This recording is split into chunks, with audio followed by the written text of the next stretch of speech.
Thank you, Mr. Williams. We recognize the members of the viewing and listening public, as well as those persons who are present at this briefing. The Ministry of Education extends its appreciation to the National Task Force for allowing us to proceed with the administration of the CSEC and CAPE examinations for 2021. A number of measures have been put in place to allow us to have students sit the exams in a safe environment. All candidates, secondary schools and private candidates, are to complete a form online that has questions pertaining to the symptoms of the COVID-19. This form actually should be emailed to their schools before they arrive there, at least an hour before. On arrival at schools, the forms are again checked. The students are interviewed based on what would be on the form, what would be written on the form. So that level of screening is something that has been introduced at this time, especially the fact that we are writing the exams under these conditions. There's also a level of screening and protocols at the bus level, because students are being transported by school buses as well as by private vehicles. And so once they arrive at the bus, they are screened, temperature taken, hand sanitized, their masks, they have to be wearing those as well.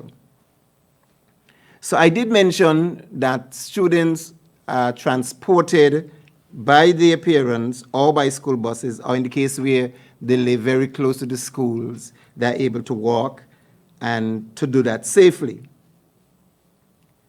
We want to say to students, candidates of the CXC exams, if the vehicle in which you are traveling is stopped by the police, you must have on your person government-issued IDs, or at least one government-issued ID, and your timetable. In addition, you should be dressed in your school uniform if you are enrolled in one of our high schools, be it public or private. If you're asked to present your ID, you must do this respectfully. The law enforcement must be commended for enforcing the laws to ensure that the laws, the regulations are adhered to. And so even though we have been given the green light for students to travel and other workers, of course, the police has the right and the responsibility to enforce this. I myself was stopped as recently as this morning on my way into my office. And so we ask that the public, our students, our parents comply with the request of the police.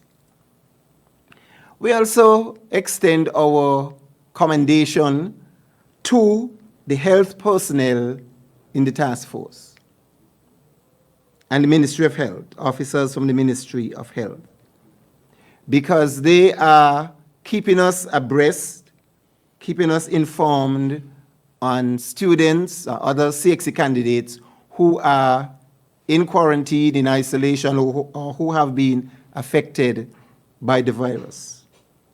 This has been the greatest challenge thus far, because we have to ensure that students who are released from quarantine, who are now recovered from the virus, we have to ensure that clearance is verified when they turn up at schools to write the examinations. Unfortunately, the reality of the situation is that examinations that are written between now and July 31st, candidates who are in quarantine or in isolation would not have the opportunity to write those examinations. They would be given the opportunity to rewrite the examinations in June or in January or June of 2022, whichever sitting offers that particular subject.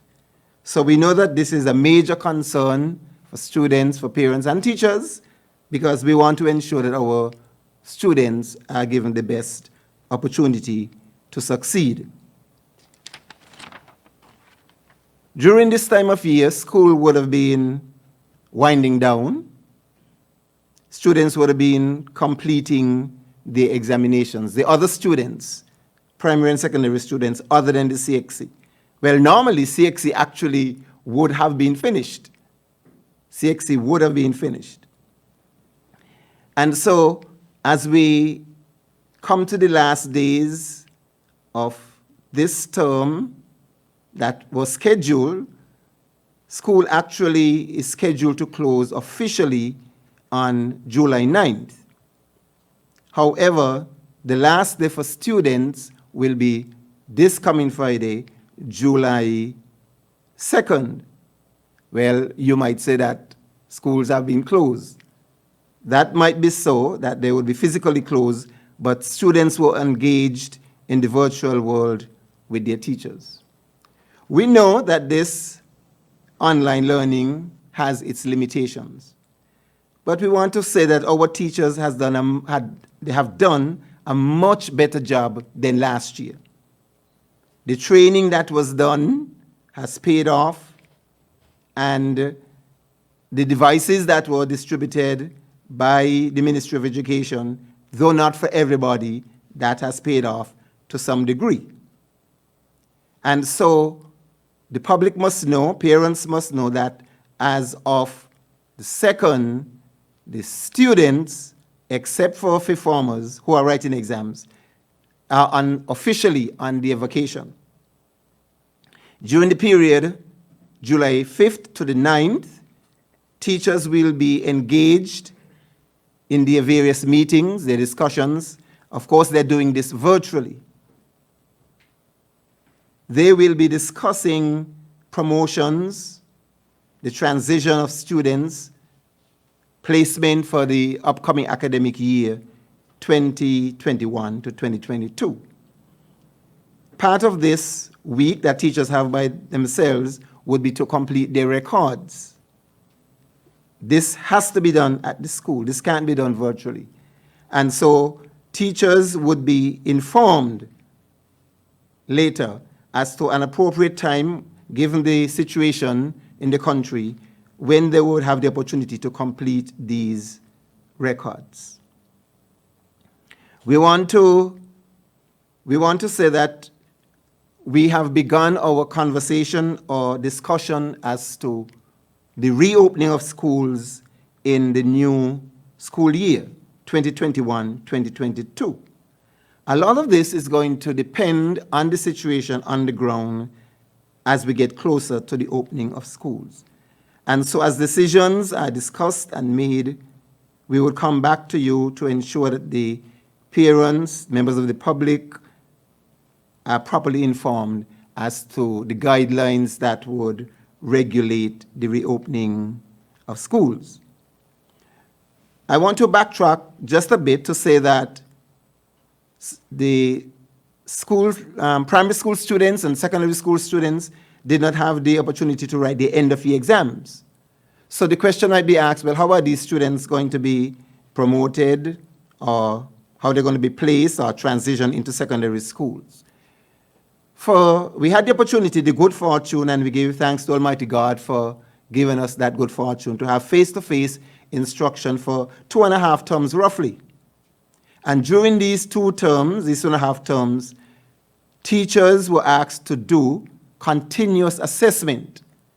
So instead of just teaching and waiting until the end of the term to have examinations, that was discouraged this school year, where teachers were encouraged to do continuous assessment.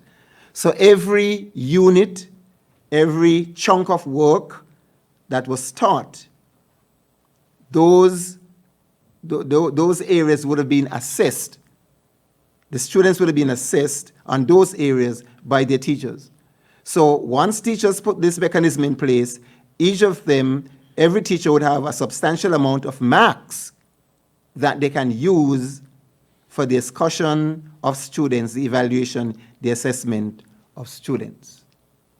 We look forward to, Mr. Claxton, the examination registrar, was hoping to be here. He still might come in case we have any matters that pertaining directly to exams. But I want to tell you, Mr. Claxton and his team is doing an awesome job in managing the administration of the exams.